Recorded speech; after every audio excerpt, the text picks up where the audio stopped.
Hi there, ladies and gentlemen, and welcome back to yet another cracking installment of the Matt Brown Show. Today, I'm joined all the way from the bright lights of Florida, Gatorville, Matt Savarick. Welcome to the show.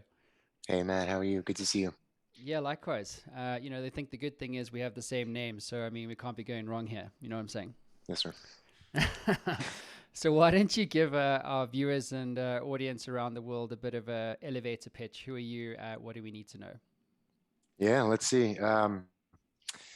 I'm a neuroscience geek who got burnt out being a sales executive at multi-billion dollar companies and realized that the best thing for me to do to make an impact on this planet was serve others who I think I can help. A lot of them are co-founders, CEOs, executives, budding leaders, and humans who are experiencing life. So I know that's kind of a wide aperture there. Well, it's good that you're making a kind of a difference to business leaders because my whole thing is, as you know, is about making a difference and bringing this community of startup founders, entrepreneurs, C-suite executives, and bringing them all together like one conversation at a time. So it's good to have you here because it's important. I think one of the things that my audience really loves is perspective on what they're doing. And without perspective, oftentimes you're kind of stuck inside the bottle and can't read the label. So tell us more about coaching. So I think there's mentorship, there's mastermind groups, there's coaches. You get all different kinds of coaching and that kind of thing. What makes a great coach, and why do you need one in the first place? Yeah. First, I want to start by thanking you with some gratitude, Matt. Thank you for the work that you do, man. I know it's about us today, but really, I want to highlight you. So let's see. I'll share. I don't necessarily have a perfected playbook for WTF is coaching, but rather how have I found a coach? How do I guide other folks to find a coach? I think that's probably a good place to begin. Yep, go for it. Yeah. The way I see it is people won't make a change until they're ready to make a change, as we know, right? And you'll see me kind of waver in and out of analogies related to physical fitness. My small Neanderthal mind often goes there because I think that's the easiest thing to understand, at least analogous. So for coaching, the way I see it is some people say, and there's a blend between mentorship here, but the first idea that I'll throw up on the board here is related to you might want somebody who has done something like this before in this realm, right? Tinkered a little bit. For example, if I want to start a podcast, I'll probably ask somebody like you. I don't know what I'm doing. You have a fancy microphone. I have this silly headset. So probably step one is learn from somebody who's done something of the likes before. I think that's critical. And that removes a lot of the psychological sludge. The last thing we want is any sort of tension between coach and coachee. So if we start with some sort of malalignment, that doesn't really work.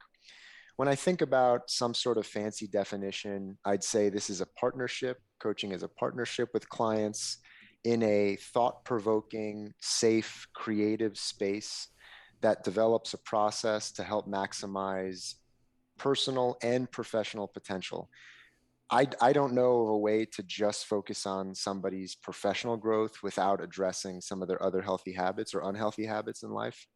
And this is really a client driven process. It's a lot like leadership, right? Servant leadership functions in the same way. The best leaders elevate those around them. And I think that's the same for coaches. So I can drill down more specifically into how I think about this if it's helpful. Yeah, so I guess the thing that's I'm curious about is like I think the universally true insight is that it's hard to ask for help. Like I was having a bit of a So hard. offload session to you, dude. Like when you and I. It's a funny story for everybody is, so Matt, I was like looking at launch as a hashtag on LinkedIn. And I found Matt, he was like, yeah, it's something about launch. And I came across his coaching business, whatever. And it was really hard to like connect with you. And it was like, we kept missing each other, blah, blah, blah. And eventually we had a chat. And then in that chat, he said to me, like, what do you need help with? And it was the first time in months that someone's actually asked me what I needed help with, and I think, no entrepreneur is an island. It's nice to think that we can do it all on our own, but you can't. Like I know you can't do it on your own. Like either you need a team that can help you build this business of yours, or you need perspective from someone who's not in the business but who can help you see what you don't see, or you may be stuck in a rut. You know, like I'm really banging my head against the wall and I'm not getting the kind of results that I expect of myself. And so when you're stuck, again, to your point around change, like, you know, you need someone to help you shift from where you are to where you want to be. But if you don't ask for help in the first place, you're never going to make that change. And I think it's such a thing for me, like even for myself. And I don't know whether it's a societal thing, you know, in the sense of like, you know, strength is being a leader, you know, and never having a problem being a leader of a business or a team or an idea. And so I don't know what your experience here, Matt, is like getting people to actually recognize that, you know, I'm in shit and I need a breakthrough, or I'm having a breakdown and I need a breakthrough. What is your experience there about, you know, when you're engaging with entrepreneurs and C-suite executives and things like that? Are they reluctant to ask for help? And if they are, why? Yeah, yeah, and just to be clear, this was not a technical error of us and our inability to connect. It was definitely Yeah, human error. We we human. just kept missing each other. Yeah, But I think like with that theme, this notion of humanizing is what's important, right? It's what makes us magnetic and creates the human connection. So there's this juxtaposition of be perfect Titan who is infallible and indestructible. But really what we know works is storytelling, right? Even the most heroic heroes, Achilles heel, or Batman, why is he the most loved? Probably because he's the most troubled. So I think there's deep resonance there, at least with the folks that we love in the comic book strip. Um, let's see. We suck at asking for help. I don't want to pick on men specifically. I'll just share. I can speak from experience. I think, and I'll call this the first engine and the second engine. The first engine for us to get to where we are today out here in the stratosphere was all of these things that you and I just talked about, right? You kind of highlighted this notion of I am a business owner and I'm putting this all on my back. The world is expecting this of me, whether it's my clients, my family, myself. And we hear this notion of burnout far too often. What is burnout? It's an imperception of our own cracks beginning to show. The world knows that we're burning out. Our loved ones know that we're burning out. So it's almost like having a healthy conversation with where am I in space? So this first engine, which is there's probably some imposter syndrome tied in. Uh, it doesn't really serve us in terms of getting over to this notion of the second engine. If we think about this rocket analogy, the second engine being, I can do it. I have the skills, right?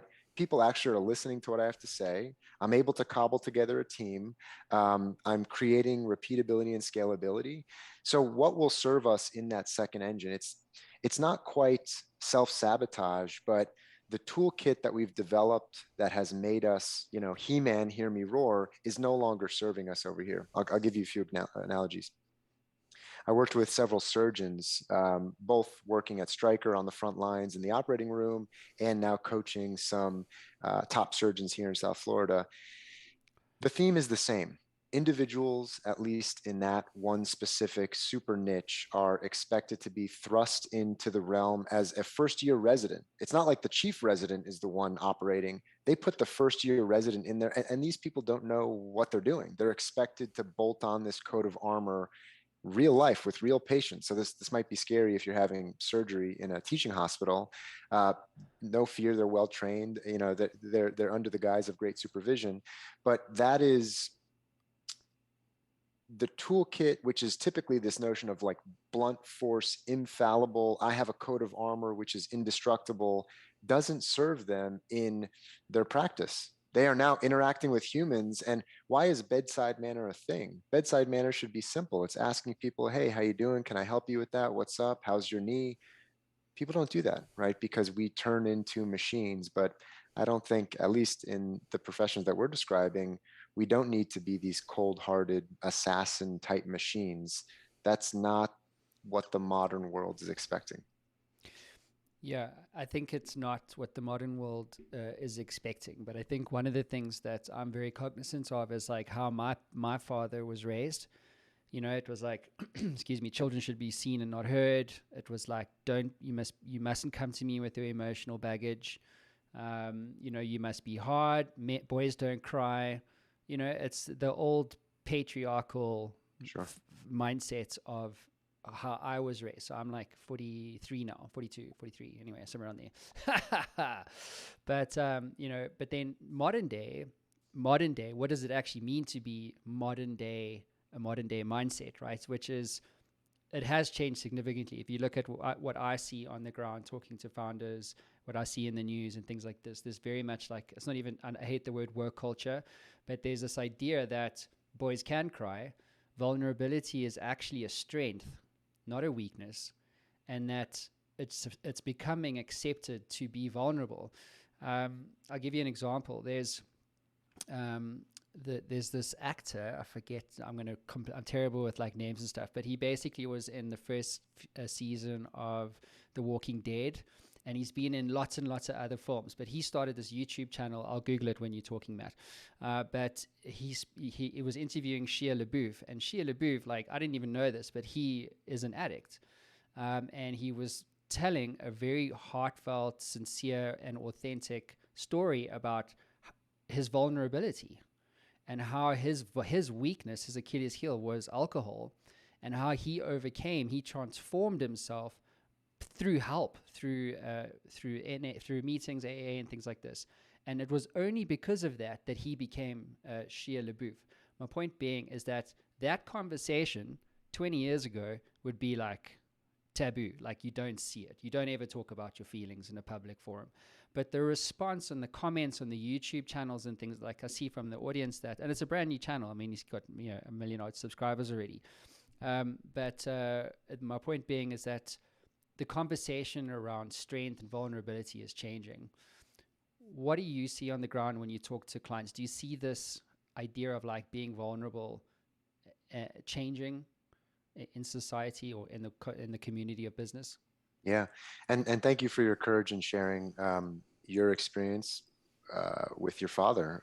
My father gave me one set of tools, which was a shovel to bury my feelings in the backyard, and then you can come back inside. So that has not served me. I think so much so I've even over-indexed on sensitivity.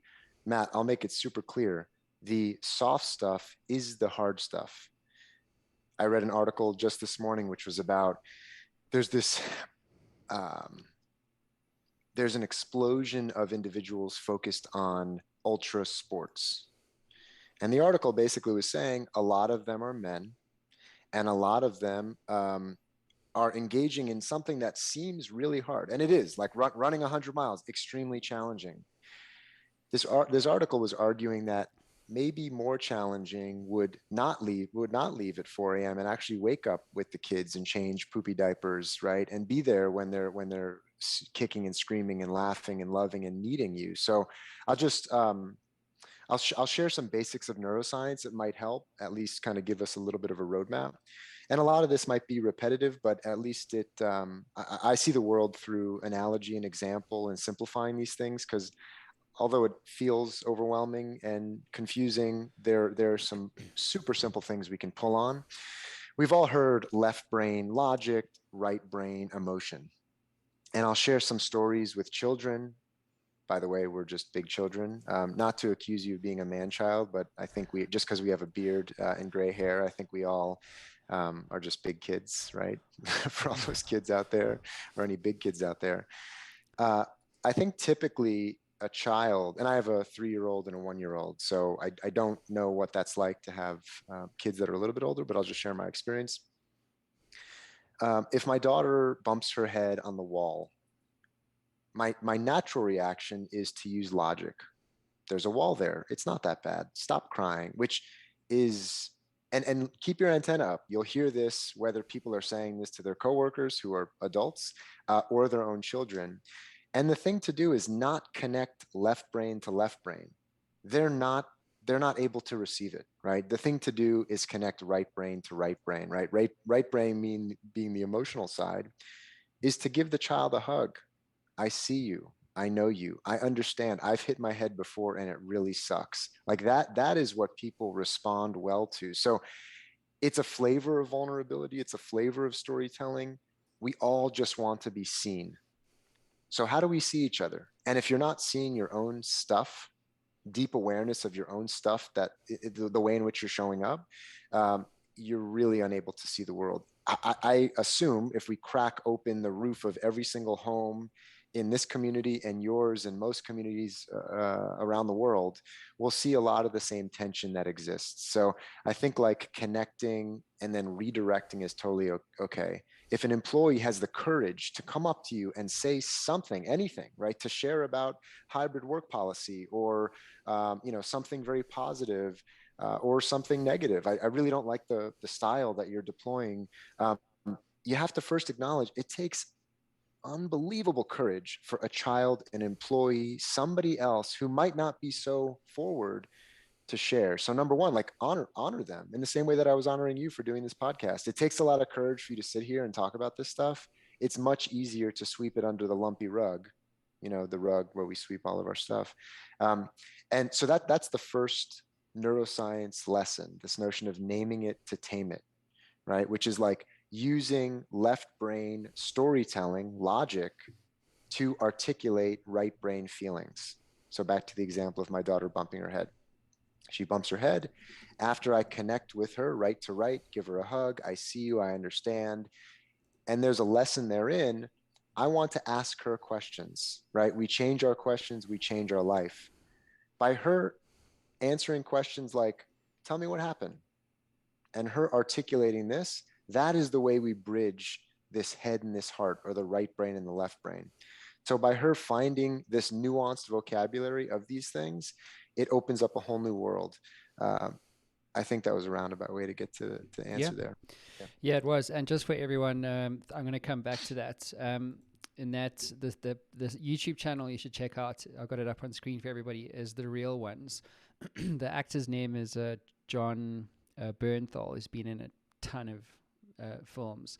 But watch the Shia LaBeouf interview, because it kind of contextualizes like what I see happening here. So I think, to your point, Matt, like I've found that in my own experience is that you're inevitably going to have days where you don't feel like you can continue, like the pressure's too much, you're going to have a breakdown. And I think every entrepreneur has a moment like that, or maybe several moments of like that, especially when they're starting out. But even as you start scaling, things go wrong, blah, blah, blah, businesses die, whatever. I think to your point, though, it's about recognizing that you have the internal resources to break through, but sometimes you don't have the skills to do the actual breaking through. And so like it's good to acknowledge that what you're saying. It's like, yes, I've also banged my toe, I've also hit my head against the wall. Like I know it sucks, but now you need to change it. Do you know what I mean? And I hate people who wallow in the, oh my God, like nothing's working. And like, I get it. Like the feels are real. I understand. And I'm very empathetic about that. But you have to also make a choice to change, or to continue, or to persevere, or to pivot, or to make another call, send another 500 emails, or reach out for help. You have to actually make a choice to change or to do something about it. Like I can't handle like the wallowingness of people who are like, oh my God, like it's not the right time to start a business. Well, it's never a right time. When is the right time? It's only today, dude. So no, but the market's bad, Go ahead, That sounds like a choice. So a few lessons herein. One is called the lesson of the second arrow. Matt, if you're struck by a poisonous arrow, what most people do is say, ow, or where did that arrow come from? Or what type of poison? Maybe I should have ducked. None of that's all called the second arrow. Like, just analogous. I'm upset about being upset. I'm sad about being sad, wallowing in what happened. That's too confusing, too many layers. So the thing to do is take the arrow out and treat this. That's the thing to do, right? And it's challenging to do that. I mean, we have this internal architecture in our brain which is keeping us safe, as it should, right? The saber-toothed tiger of yesteryear is no more. So what's the saber-toothed tiger of today? The market. I say to people, and this is like, it's a form of tough love and real speak, which is, if you wake up, check, relatively pain-free, check, and you have the choice to do what you kind of want to do, and the resources, the ability to love and be loved, and you can you have a computer or internet access or food on your table, you're better off than 97% of people who have ever lived on this planet.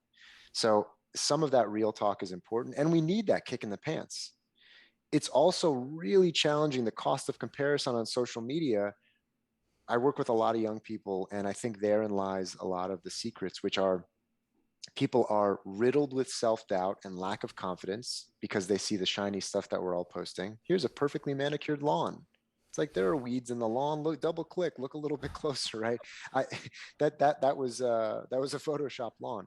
And so riddled with self-doubt, and then this notion of loneliness or aloneness. Not that they're alone per se, but a feeling of loneliness. Like we're more hyper connected than ever, but we feel alone. So I love some real talk conversation like this where we could just chop it up. And it's really important. Matt, I don't think you have any idea how helpful it is for folks on this planet to hear that we're infallible humans. I mean, you have a show, you have a podcast, you have a following, and people are like, who am I? How could I ever do that? Right? This guy's a multi-time founder. He moved from here to there. He's done some amazing things. It almost sounds impossible, but what is possible is taking a proactive first step. So I think like that's it. What can you do today? Well, do that thing. Yeah, I think imposter syndrome is the thing I had. Like, if I, so the story about the show and what have you. So, when I started podcasting, like, I don't, I'm still an introvert. Someone said to me earlier this week, he said, I'm a contextual extrovert. So, like, my contextual introvert thing is where you put a microphone in front of me. Now, suddenly, I don't mind talking to you. And by the way, it's the same thing with a lot of people. Some people hate being on camera, but when you put a microphone in front of someone, like, suddenly they're prepared to actually be accountable and honest and authentic. It's weird, Sure. or tell you something that they wouldn't tell the open market. That's what I love about Yeah. podcasting. But 7, 8 years ago when I started the show, like, I was petrified about sitting down in front of a shark from the Shark Tank, and then it was a billionaire, and then it was a New York Times best-selling author, and then it was like the who's who of business, you know. And over time, what I learned was that there's really no difference between myself and whoever was sitting on the other side of the microphone. It doesn't care what they've achieved. It doesn't matter what I feel like. If let's just say that they're at like 90% of their potential, quote unquote, and even if I felt like I was at 1% of my potential, I still knew through conversation that I was exactly the same as them and could achieve the same success, if not more. And so there's this idea of imposter. Like, I'm going to get found out to be a fraud, and when that happens, people will judge me, and I will fail or I will lose. And imposter syndrome is, I'm sure, something that you deal with regularly. And so the question I have for you, Matt, is imposter syndrome, frequent is imposter syndrome when you're talking to high performance people in your world? And if someone is suffering from imposter syndrome, meaning like a doubt, fear, uncertainty, all that kind of stuff, what is your advice to them around constructively overcoming those sorts of moments that may happen on a daily basis? Yeah. That really resonates, right? I mean, I've been in rooms with titans of industry, billionaires, peak performers, living legends, and they're like us. They have spinach in their teeth. They got hair coming out of their ears. They fart and burp and sleep and have hopes and dreams and regrets. Um, Growing up, learning science, one of the things you do is stress test systems to see what they can handle, right? It's kind of the way in which you think through things through the lens of the scientific method. And one of the great, I'm sure you probably have heard this, and many folks have, but it's important for those who haven't. The classic, I hear it whether people are talking about my kids or my nieces and nephews are talking about, gosh, if I only had this, I'll be happy when I get here. Or people talking about making, just wait until they're 10. It's so much fun when they're 10. My nephew, 24 years old, on top of the world, has a fantastic degree, smart, strong, so capable, has the world ahead of him. And it's like, you want to trust me, you do not want to trade places with Warren Buffett. He would do anything. He would over index on trading places with you because he hopes for what you have, which is time left on this planet.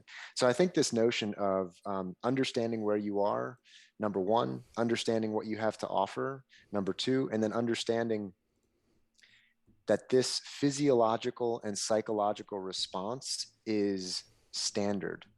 So to answer your first question directly, I think my perspective working with peak performers, 90% of them have this issue because everyone's juxtaposing themselves with Michael Jordan, Buffett, right? Jay-Z, which is, we have that in us so long as we do the work.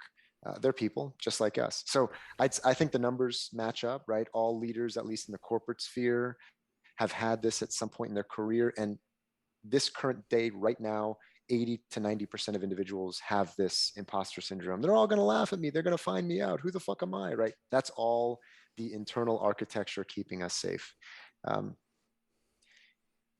My life meaningfully changed when a coach said a few words to me, and this is not for everybody, but it worked for me. Not a mantra per se, but simple codification of like this massive learning in a few words. I have a post-it note that hangs right here on my computer, which is just, you can do it. And it's as simple as that. All of her teachings are wrapped up into those three words. And I think whether it's, you hear this with prize fighters or folks who are stepping on the court, or even CEOs where they have this priming music where they kind of get in the mode and they flip the switch. It's critical to practice in that way, but then also have this mantra, liken it back to physical fitness. It's the same thing. If you want to be a marathon runner, doesn't matter if you're 100 pounds overweight, doesn't matter if you have one leg. Let's make it simple. It's about getting your fucking shoes on. Mm-hmm. That's it. So how do you do that? You leave them out right by the door, and if you don't like the shoes you have, go get some shoes that you're going to appreciate. So there's like this deep respect for the tools and the environment that you're setting up. You have to know that you're in the space to be successful. And then breaking this down into the smallest next step. It's thinking big, acting small. It's sitting in the crow's nest, looking out, oh, there's land in 10 years, but I got to get down and row and get blisters in my hand. Man, this sucks. I'm seasick down here. You can always pop back up, gain perspective. So I've seen all sorts of different tactics to break the cycle. When you're number one is awareness, right? And then self-compassion. Those are the only two steps. Be aware of what's happening, understand the operating system that you have, and then have this self-compassion, self-love to know, be a little bit more gentle with yourself, right? I mean, we are not cartoon characters. We are not superheroes. We're people who are going to live and die. Surprise. Mm. So I think we need to figure out, let's say I'm working with you prepping for this podcast right here, and I'm getting frustrated. The thing for me to do is, like an announcer watching a game, it's okay to say, Matt, I see we're at an impasse here. I can sense myself getting frustrated. My cortisol level is rising. I am grinding my teeth, and I need to take a minute. And that's a much better flow than us battling in any way. In the spirit of being a little contrarian, everyone says, don't go to bed unhappy. I think that's bullshit, because I know all of the fights that I've ever had with my universe partner. Her name's Ashley. She's the awesome one in this relationship. Like, all hail your universe partner. Make it clear that like you really respect your loved ones. That's critical. I'll talk about that. I'll come back to this notion of 50-50. But every single time we fight is deep into the night. It's not martini related. It's rather, we're not in the best state. We're tired. So yes, it's okay to say, I love you. Can we just talk about this first thing in the morning? This notion of beating a dead horse. The horse is dead. Stop beating it. It's okay to say, I love you. Let's take a pause. This is halftime. Let's wake up and sort it. It's the exact same thing. Understanding that we have a playbook. We architect the playbook. During halftime or during the quarterly break, let's assess where we're at. And that's totally cool. Like, it's normal for us to have these massive feelings of fear. You know what a feeling of fear is? It means you care. If you're worried about failing, it means you fucking care. So the first sign back to relationships, or even your employees, if an employee, Matt, says to you, you know what, I don't give a shit, man, I'm out. You'll see it in their body language. They're back here throwing up their hands, a lot of this. That's what we should be worried about. If you're curled up in your bed and you're not acting and you're not feeling a thing about your success, that's worrisome. If you're engaged and you care and you want to make it work and you're gripping this thing so tight and you're showing up every damn day and you're scared and you're shaking in your shoes, good. You're alive, you're engaged, you care. There's a lot to unpack there. So I'm the world's most least compassionate dude when it comes to myself. Like really, Oh, fuck yeah, let's go. Let's go. fucking let's do this. So like I'm a high performance guy, right? So I have very high standards that I set for myself, because and I'm also very aware, to your point about being self-aware about like what makes you tick, is I'm very achievement driven, because I never got recognition from my father, like fucking period. Like that was the thing. So for me, I'm never going to change what I am. Like I will always build businesses because I have a problem with authority, my dad. I'm achievement driven. Why? Because of my dad. And so I will, and even when I hit a level of achievement, it's not enough. Like I'm already thinking about the next thing. Like when my book became a #1 Amazon bestseller, like I lost interest because I'd hit that achievement. Didn't lose interest in the subject matter, but I lost interest in the motivation. You know what I'm saying? Like I'd hit the number, like you don't get number 0, like it's #1. Maybe you could get to like 2 time, or Chris Lockhead is like a 12 times Amazon bestseller, for instance. But I'm always looking at the next thing. So here's the insight. So like a couple weeks ago, so like everyone knows I've just moved to the States and stuff. So I've been really trying to understand like the startup market here and trying to figure out like how best can I add value to founders and entrepreneurs and stuff. Anyway, my sister was here. I hadn't seen my sister for like 7 years. She hadn't even met her nephews. Long story short, I was sitting at my desk one day and I literally just like my brain stopped working. I started to like feel like I was going to break down and cry, and I had no idea why. I had no idea why. It just came.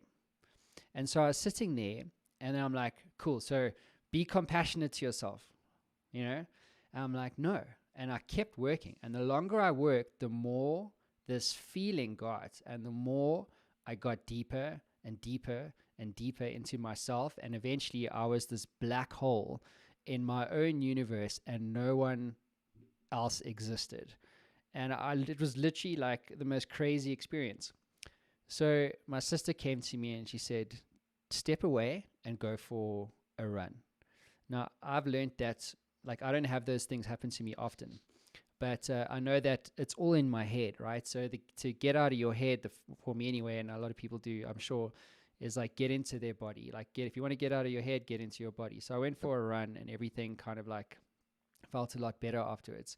However, it didn't stop this torment, right? Like this self-inflicted torment of wanting to get somewhere and not getting there according to my own expectations, even though I know that it takes 15 years to become an overnight success. Like I was at it for like 4 weeks. You know what I mean? Yeah. It's not rational, dude. It's not rational. And I believe that like high performance people, they go on this journey of suffering. They put themselves through it. They put themselves again and again and again and again, because it's how they achieve things. It's what they've learned subconsciously about how to become a success. How do you, found 14 startups, exit a business, or hit a certain level of success, right? Because success for me is oftentimes, or should be measured against your potential, right? So if you know that you've got this life-changing, world-changing potential as a founder, entrepreneur, visionary, or business leader, and you're not meeting that, it really fucks up your day, right? And so over time, if you're not able to get feedback that you are making progress in the right direction, like you said, just keep putting one foot in front of the other. Here's the playbook. Keep putting one foot in front of the other. But if you keep putting one foot in front of the other and you don't get some kind of feedback, it starts to erode confidence. It starts to activate that imposter syndrome idea, right? Like, I'm not good enough. Yeah. God, like, and then now you're in shit because now you're not in control anymore. So there's things you can control and things that you can't. And so what happens is you start to obsess about the things that are not in your control. You know what I mean? Like, Yeah. or you can't control the outputs, you can only control the inputs. You know what I mean? So, and I think this is the struggle for a high performance executive or an entrepreneur. I'd love to get your thoughts on what I've said. So just how would you define the black hole? Was that this almost like this blind rage where you're controlling the controllables, or how would you label that? Is that, to me, it wasn't necessarily a form of imposter syndrome. You're just gripping the club so tight, saying, "Figure this out, man. You can fucking do it. Like you're better than this. Like, tell me." You weren't seeing the output, right? But you were just focusing on the inputs. It sounds like you had this almost like perspective of watching a game. It's like, oh shit, here we go into this black hole, and you doubled down on it. Yeah. How would you define that black hole? What was that a form of? Is it just, it's just frustration?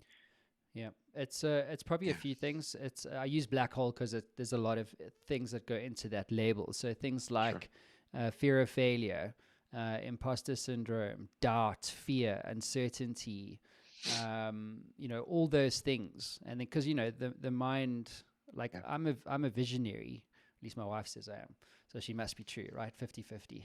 Yeah, sure. But Talk about that. yeah, we will. We'll have to come back to that. But it's just this overwhelm. You know what it is? It's just like it's overwhelming. It's overwhelming. It, Um, yeah. and to be Sorry to cut across you. no, it's fine. It's fine. Please do. Just to end, and then you can weigh in. But I've had this many times before. I had it when I was 26, and I'd sold my first company, and I started a new company, and that one failed. I had it 8 years ago when I started the previous company that I exited, and I had it again. So it's not like it's new, but it always happens in the same context, the same environment when you're starting. If you're scaling and you got great customers and stuff, like, life's a dream. But when you're not there and you're trying to get traction, or you're trying to cross the chasm, or whatever the struggle is for you, like, it can be overwhelming. Yeah. Just by you sharing, I know you say you're like an emotionless assassin, but here you are talking about your thoughts and feelings, and even said the word cry. So I could probably find some more emotionless folks out there. But you are in, this is the spirit of naming it to tame it, meaning just by verbalizing it, you're building new neural pathways where you're exercising something different. It's what we're trying to do here is like explaining what happens when a child has a meltdown. There is this, we're watching it, we're like, oh my gosh, here it goes, and then there's this, like, the point of no return, right?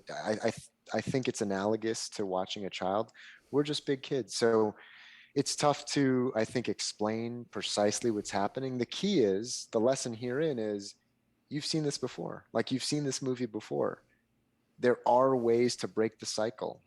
Like, we can't wait to go on a run, because the issue is, the run is a whole thing. You got to get warmed up, you got to take an hour, blah blah blah. You need to go into the other room and scream into a pillow. You need to go outside and look up. You need to go hug your kid. You need to drop down and do 50 push-ups. Like, you have got to break the cycle. Everything I just said is getting into your physiology to break the cycle of psychology.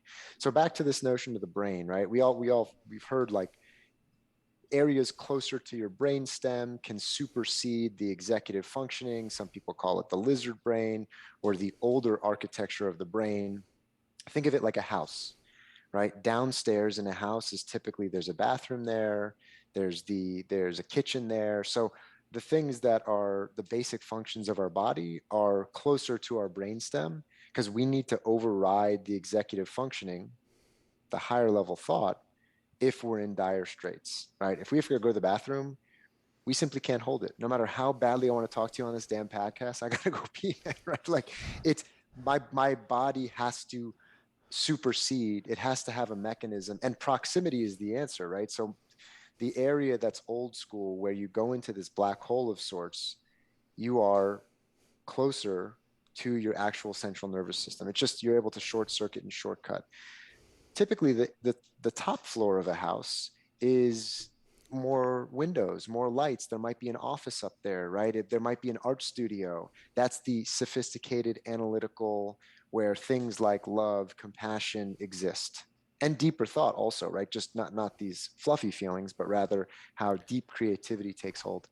So it's important to understand what is happening, and we have to find, and what you're talking about, I wouldn't say is rare, but it's a very specific tailspin of sorts.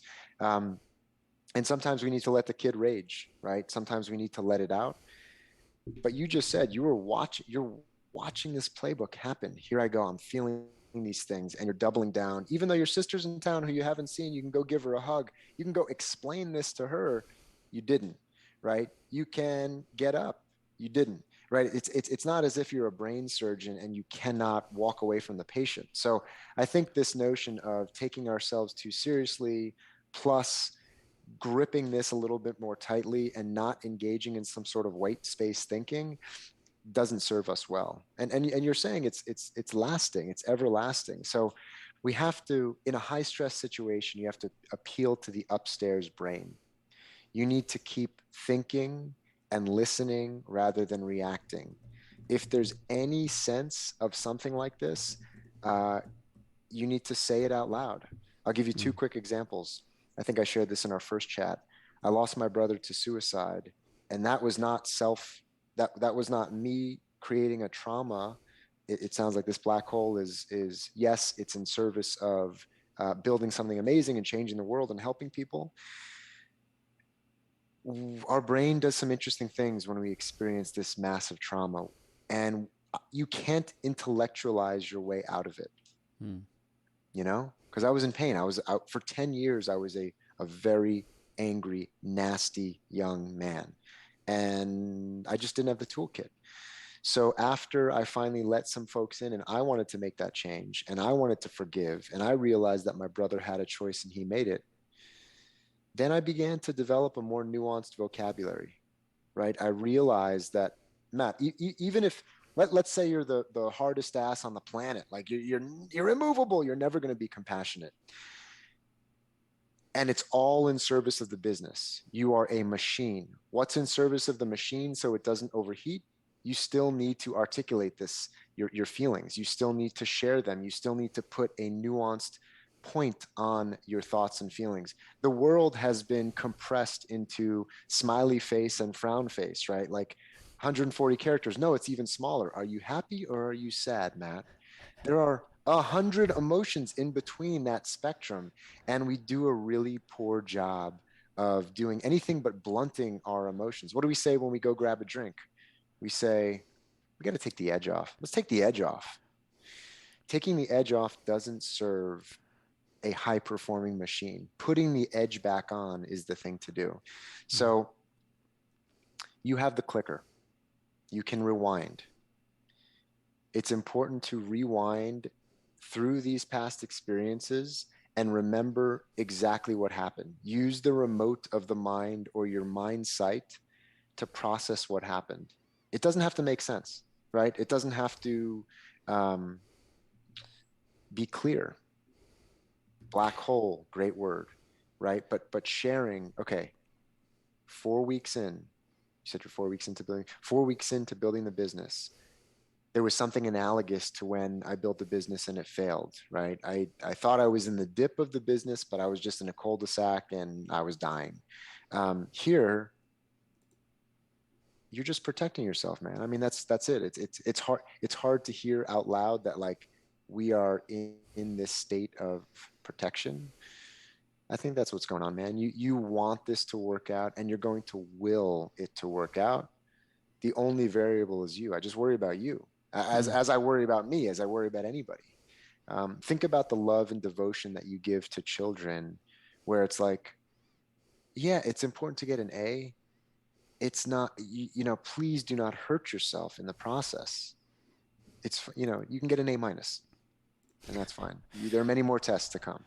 Yeah, I'm just reminded listening to you talk. There was this 60-minute interview with Elon Musk, and it was just when SpaceX was like had the first two rocket launches that had failed, and there's only enough money in the bank for the final third one. If that didn't work out, SpaceX was dead. And he was being interviewed on 60 Minutes about like why SpaceX and reusable rockets and all this stuff. And also Tesla was going through its kind of like bad period. Yeah. And you could see he was like welling up on camera, right? So it happens to the best of the best, and it happens to everyone. I think Yeah. the thing that I want to maybe not leave the audience with, but have entrepreneurs consider is that, like, for me, entrepreneurship should be fun. Like, you shouldn't be fucking yourself up emotionally around why things are not working. Do you know what I mean? Like, it's okay to Yeah. feel those things, but don't, like, to our point up front, like, don't dwell on those things. Don't let the black hole consume you, because then, like, there's too much noise. Like, and when there's too much noise, there's no clarity, no focus. What you focus on expands. Yeah. And like, it should be fun. Like, the process of failing, the process of not getting anywhere should be fun. I'm not like 100% of the time, but most of the time, you should be enjoying the process of feeling uncertain, because the only certainty in entrepreneurship I found is uncertainty. Like, even when you get out of survival, even when you Yeah. start getting adoption, even when you start getting scale. Like, I had 55 employees in my last firm. Like, now the uncertainty is actually worse than survival, because if you have a bad month, like, there's 55 families that rely on you not fucking up, Sure. or the business dying, or the business hitting its revenue goals. So it is about finding a space where you can be compassionate with yourself, step away from, you're like, hey, dude, I know I've been here. Like, it's time to step away, close the laptop, and go. Because 4 hours or 2 hours or an hour isn't going to make a difference. You know what I mean? I'll challenge you. It's not. I'm not even. I don't even think it's that. I mean, it's the sooner we can stop. Stop the spigot. Even if it's like purely in service of this capitalistic view of what is the best thing to make the machine run. Not only is it the right thing to do, I think it will create more harmony and balance in your life, but you can shift your physical location, you can shift your physical state, you can shift your mental state. You can develop a new perspective on the issue with better question asking. Whatever feels natural to you is important to do.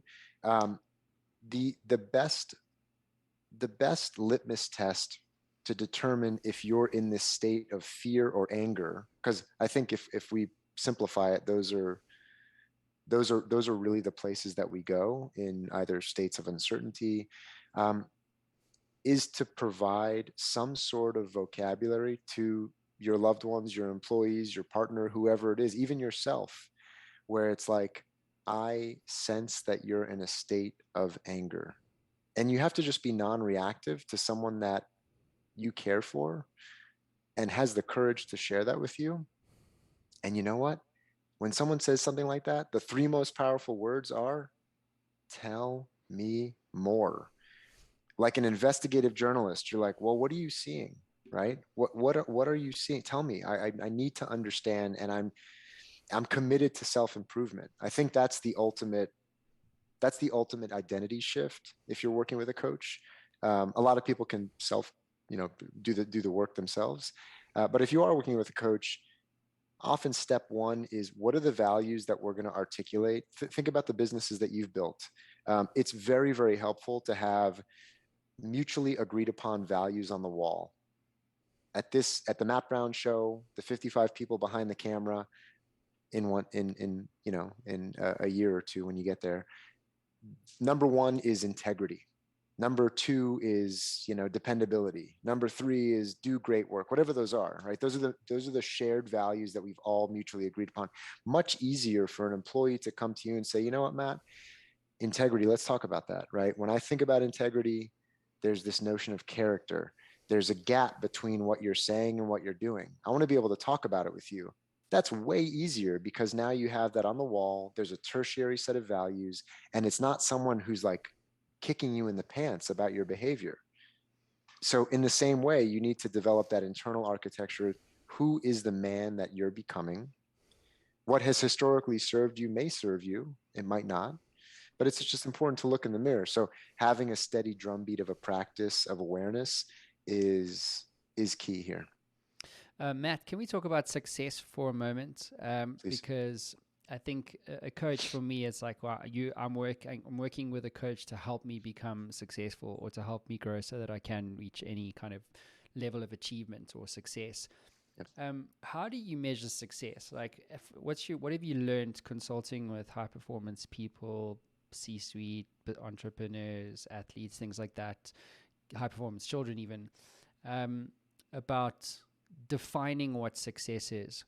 Because and maybe just to add my point of view there, and then you can interrogate it, is a success is so it's a stupid thing to try to attain. Because when you hit, like, okay, what is success? $1 million. Great. So I made $1 million. Now what? Okay, now I must redefine what success is. And I think young founders, young people, it's very materialistic. It's like, how much money can I get in the bank, the women, the cars, the houses, and things like that. And then when you get those things, suddenly all that shit doesn't matter.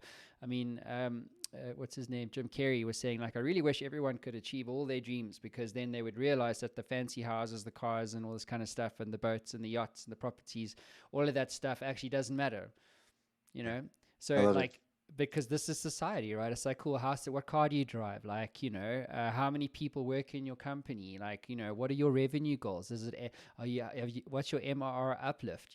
Like, it's like, cool, dude, I get it. Like, but that's not like, what is success? It means different things to different people, different life stages. So what does success mean actually from your perspective? And how do you go about defining that for yourself? Yeah, I'll share a few things. I want to circle back to a point that you made, which was you became an Amazon bestseller, and you said you're like, so what? Or you're focused on the second peak, as they call it, right? It's always like, all right, we've made it, and now we're gonna look to the next mountain. Michael Phelps, he hoisted dozens of gold medals, and he's hollow inside. Um, so it's a little bit of a phased approach, Matt, and I will even share this when I'm working with somebody, which is the way to work with you is going to be to march towards a milestone. Some people want to make $1 million. Some people want to be a better, person. Some people want to build a company that's enduring. Some people want to prepare their heirs. Some people want to lose 50 pounds. All of those things that I just shared are appropriate. We should honor them. We should think about them as mile markers. The truth is the person that you're becoming, as witnessed by the people closest to you in your life, and your own feedback on how you feel, what's the internal architecture of your head and your heart. Once we start working together, that to me is success. But most folks won't buy that, and I'll share that straight up. Most folks want the results. Like you are, not to pick on you, you're just sitting across from me, but you are blinded by what's right in front of you. You need to, at all costs, make this new endeavor successful. So we'll co-create defining that success that's most important to you. I can't, we'll use a physical fitness analogy. The greatest force and function of all time is our brother's wedding. It's a clear date on the calendar.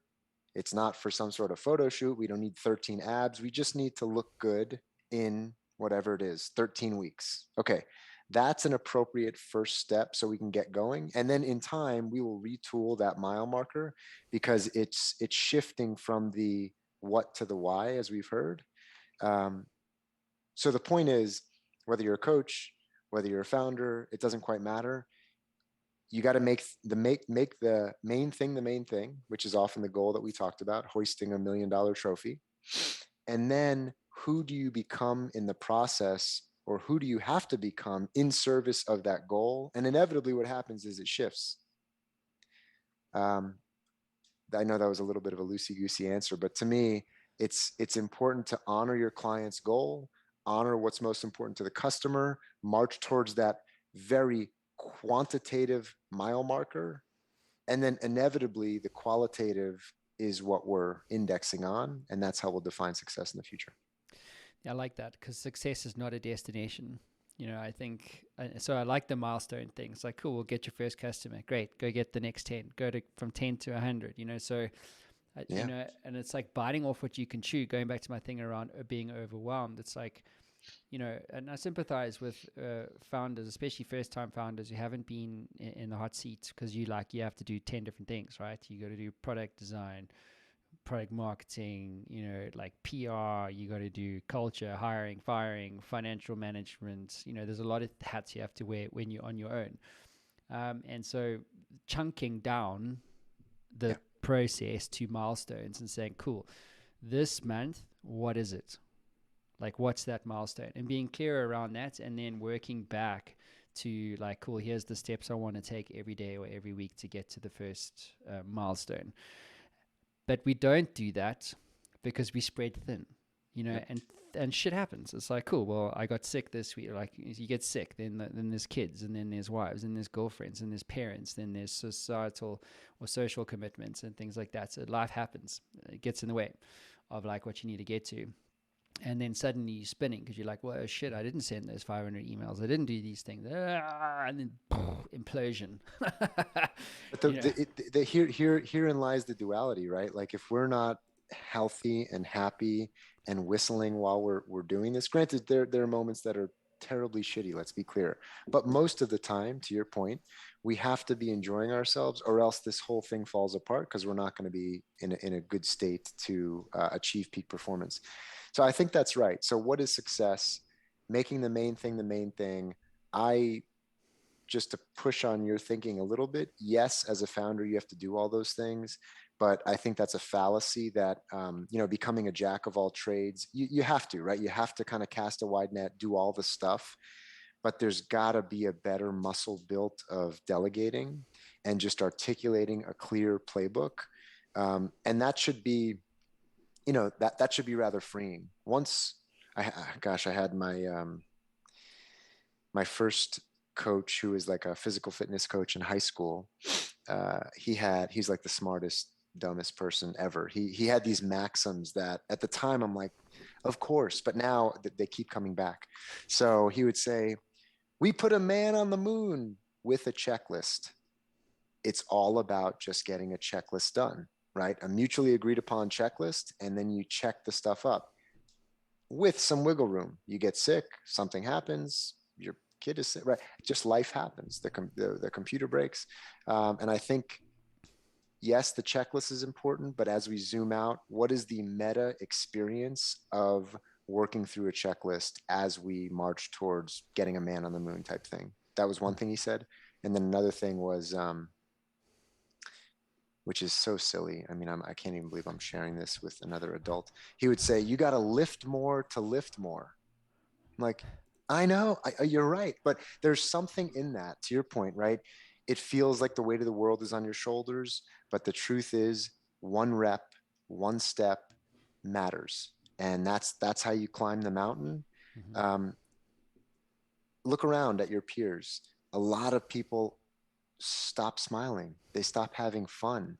Not that you just have to be the happy-go-lucky, like whistling while you work at all times, but we have to find these little sparks of joy, or else what is this all for? Yeah. How do you move a mountain? Move small stones. So That's this right. is it. This is it, right? So Matt, I got your website up here for everybody. Where can thank you for your time. We'll wrap this up. But where can people go to learn more about you and potentially become clients of yours? Yeah, thank you for that. My website, I'll have a call with anybody. If I can be in service of you in any way, give me a call. My phone number's on there. That's my direct line. I'm on LinkedIn, Facebook, Instagram, but probably my website's the best path forward. And that's MatthewSavarick.com. I'll post it up on the show notes for everybody. Matt, let's wrap this up. Why do you do what you do? Like, why do you coach people? Like, what gets you out of bed in the morning? Yeah. I have spent a long time dissolving my own ego, right? And for a long time, I was an alpha, you know, hear me roar. But I realize that that's not the way to really succeed on this planet.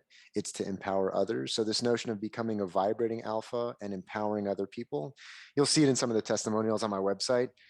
That's just a very natural place for me. So to answer your question directly, number one, I am built for this. I think I've always just been happy to be the guide on the side. You're the sage on the stage, and we're off and running. And then number two, my mission is to help as many people as I can, specifically young folks during this very fragile time, but probably the best time, whether it's middle school, high school, college age kids. And what's in service of that is building my own business, something that's unique. It's probably not the best way, and you maybe can coach me on this, probably not the best way to build a money-making business, but I want to give away more of my time than I'm paid for. So something that I've built, my wife and I have built into this business is called Buy One, Give One. So if you start working with me as an example, we would then choose a project that you care about, a local charity, et cetera, and we would give my services essentially to that charity to support them. That's so cool, man. Well, guys, MatthewSavarick.com. Matt, it's been a privilege having you on the show, man. I feel like there's another hour here at least, so maybe we'll get you back on, talk about some more of this stuff. You're the man, Matt. I appreciate your courage and sharing. Good to see you. Anytime. Cheers, everybody. Peace. Peace.